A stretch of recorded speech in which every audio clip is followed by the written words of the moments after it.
नमस्कार दोस्तों, स्वागत है आप सभी का एक बार फिर से।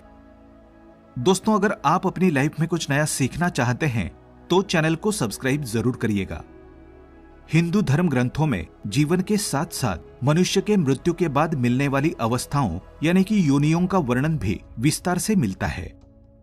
दोस्तों, ऐसा माना जाता है कि मनुष्य की मृत्यु के पश्चात उसके कर्मों के हिसाब से ही उसे अगली योनि में जन्म मिलता है। कुछ धार्मिक ग्रंथों में ये भी वर्णन मिलता है कि जो मनुष्य अपने जीवन काल में बहुत अधिक पाप करते हैं उन्हें एक ही योनि में जन्म नहीं मिलता है, बल्कि उन्हें एक ऐसी योनि मिलती है जिसमें वे अपना दर्द किसी दूसरे को बता नहीं सकते और ना ही किसी के साथ बांट सकते हैं, और साथ ही वे अपने ही मलमूत्र को चाटते हैं, दर दर की ठोकरें खाते हैं। लोग उन्हें अपने पास से मारकर भगा देते हैं, जैसे कि कुत्ता योनि का प्राणी। जी हाँ दोस्तों, आज के हमारे इस वीडियो में हम आपके लिए एक ऐसी कहानी लेकर आए हैं जिसमें एक घायल कुत्ता भगवान श्री राम के पास अपना दुख लाता है और उनसे न्याय मांगता है। आगे बढ़ने से पहले आपसे रिक्वेस्ट करते हैं कि वीडियो को लाइक जरूर करिएगा, दोस्तों को शेयर कर दीजिएगा, और अगर आपने अभी तक चैनल को सब्सक्राइब नहीं किया है तो चैनल को सब्सक्राइब करके बेल आइकन जरूर दबाइएगा। दोस्तों, एक समय ऐसा था कि जब भगवान श्री राम अपनी सभा में बैठे हुए थे, तभी उन्होंने एक कुत्ते के रोने की आवाज सुनी, जिस पर उन्होंने द्वारपाल से कहकर उस कुत्ते को वहां से भगा दिया। सभा का दूसरा दिन आता है, लेकिन फिर वही कुत्ता उसी स्थान पर आकर दोबारा से रोने लगा और द्वारपाल ने फिर उसे वहां से मारकर भगा दिया। सभा के तीसरे दिन भी वही कुत्ता उसी स्थान पर आकर फिर से रोने लगा, तो इस बार भगवान श्री राम ने उस कुत्ते को वहां से भगाया नहीं, बल्कि उस कुत्ते के रोने का कारण जानना चाहा, और भगवान श्री राम ने उस द्वारपाल से उस कुत्ते को सभा में लाने के लिए कहा। तो कुत्ता उस द्वारपाल को जवाब देता है कि हे महानुभाव, मुझे एक पाप योनि में जन्म मिला है, इसलिए देवालय, यज्ञशाला, हवन गृह, तुलसी का बगीचा, सभा और मठ, राजभवन और गौशाला जैसे पवित्र तीर्थ स्थानों पर मैं जाने के योग्य नहीं हूँ। तुम जाकर प्रभु श्री राम से कह दो कि वे स्वयं मुझसे मिलने के लिए यहाँ पर आ जाए। उस द्वारपाल ने कुत्ते की सारी बातों को भगवान श्री राम से जाकर के बताया। ऐसा सुनकर भगवान श्री राम स्वयं एक छड़ी लेकर उस कुत्ते के पास पहुंचे और उसके रोने का कारण उससे पूछा। तो कुत्ते ने श्री राम को बताया, हे प्रभु, आपने मेरे लिए बड़ा कष्ट लिया है जो आप यहाँ पधारे हो। हे भगवान, मैंने कोई अपराध नहीं किया है, फिर भी एक सन्यासी ने मुझे पत्थर से मारा है, जिस कारण मेरा पैर टूट गया है और मुझे बहुत पीड़ा हो रही है। इसी कारण मैं दुखी होकर आपकी शरण में आया हूँ। उस कुत्ते की बातों को सुनकर प्रभु श्री राम ने उस सन्यासी को वहां बुलाया और श्री राम ने उस सन्यासी से पूछा, बताइए स्वामी जी, आपने किस अपराध के कारण इस कुत्ते का पैर तोड़ दिया है? इस कुत्ते का क्या अपराध था?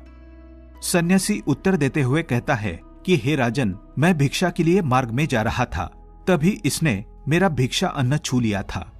वो मध्याह्न का समय था और मैं भूखा था। इसके उस अपराध के कारण मुझे क्रोध आ गया था और इसको वहां से भगाने के लिए मैंने एक पत्थर उठाकर मार दिया और वो पत्थर जाकर इसके पैर में लग गया, जिस कारण उसका पैर टूट गया है। सन्यासी की ये बात सुनकर श्री राम ने उनसे कहा कि स्वामी जी, आपको पता है कि ये एक ज्ञान विहीन पशु है, इसको ऐसा करने की अक्ल नहीं है। यदि इस कुत्ते ने आपको छू लिया था तो इसमें मैं इस कुत्ते का कोई अपराध नहीं समझता हूँ। ये तो इसकी स्वाभाविक प्रवृत्ति है, इसलिए आप ही इसके अपराधी है। भगवान श्री राम कुत्ते से कहते हैं कि ये सन्यासी तुम्हारा अपराधी है, तुम जो चाहे इसे सजा दे सकते हो। तभी प्रभु श्री राम की ये बात को सुनकर कुत्ते ने कहा कि हे भगवान, इस सन्यासी को किसी सेवालय का मालिक बना दिया जाए। श्री राम ने उस कुत्ते की बात को स्वीकार कर लिया और उस सन्यासी को सुंदर वस्त्र पहनाकर एक पालकी में बिठा दिया और वाद्य यंत्रों के साथ उस सन्यासी को सेवालय में ले गए और वहां का उसे मालिक बना दिया गया। उस समय अज्ञानतावश वो सन्यासी अपने भाग्य को चमकता हुआ समझ रहा था और प्रभु श्री राम भी अपनी सभा में वापस लौट जाते हैं। ऐसा सब कुछ देखकर अयोध्या वासियों ने प्रभु श्री राम से पूछा कि हे प्रभु, इस कुत्ते ने इस सन्यासी को इस प्रकार दंड क्यों दिया है, जबकि उस सन्यासी ने तो कुत्ते का पैर तोड़ दिया था। उसे दंड देने के बजाय उसे सेवालय का मालिक बना दिया गया। अयोध्या वासियों की ये बात सुनकर प्रभु श्री राम ने कहा, इस सवाल का जवाब आप उस कुत्ते से ही मालूम करो कि उसने ऐसा क्यों किया है।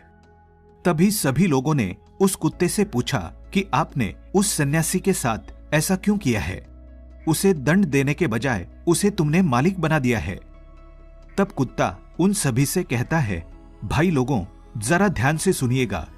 खेत में उत्पन्न अन्न को रखाने वाले, सेवालय, मठ, बगीचा, दानग्राम, इन स्थानों के अधिपति, अनाथ स्त्री और बालकों के धन का हरण करने वाले, गाली गलौज करने वाले, अन्याय करने वाले, राजा के घर पर पहुंचे याचक को भगाने वाले और दूसरे की संपत्ति को हड़पने वाले, प्रायश्चित के लिए धन को देने वाले, ब्राह्मण भोजन के लिए जुटाई सामग्री में से चोरी करने वाले और बेईमानी करके धन अधिकता करने वाले मरकर दूसरे जन्म में कुत्ते की योनि में ही जाते हैं। ये एक सत्य बात है, इसमें कोई आश्चर्य करने वाली बात नहीं है। कुत्ते ने कहा, मैंने भी कुत्ते का जन्म इसीलिए पाया है क्योंकि मैं अपने पिछले जन्म में मठ का महंत था। मैंने उस सन्यासी को उसकी करनी का दंड देने के लिए ही उसे ये पद दिया है।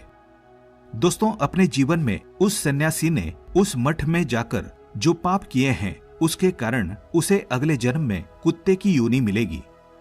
कर्म का चक्र बहुत ही बलवान होता है। कहां वो कुत्ता होकर एक सन्यासी हो गया और वो सन्यासी एक सन्यासी होकर कुत्ता बन गया। दोस्तों, वीडियो के अंत में हम आपसे इतना ही कहेंगे कि इस वीडियो को दिखाने का उद्देश्य आपको डराने का नहीं है, बल्कि अच्छे कर्म करने के लिए प्रेरित करना है। अपने अंदर इंसानियत को जगाओ, दूसरों की मदद करें और पशु पक्षी, बेजुबान जानवरों की सेवा करें। ईश्वर की बनाई गई हर वस्तु, हर चीज की इज्जत करें। परमेश्वर आपका भला करेगा। कमेंट में जय श्री राम अवश्य लिखें। आज के लिए बस इतना ही। दोस्तों, अगर आपको ये वीडियो पसंद आया है तो वीडियो को लाइक करिएगा, दोस्तों को शेयर जरूर करिएगा और चैनल को सब्सक्राइब करके बेल आइकन जरूर दबाइएगा ताकि आने वाला नॉलेजेबल वीडियो आपको सबसे पहले मिले। दोस्तों, मिलते हैं अगले वीडियो में। तब तक के लिए good bye and thanks for watching my video.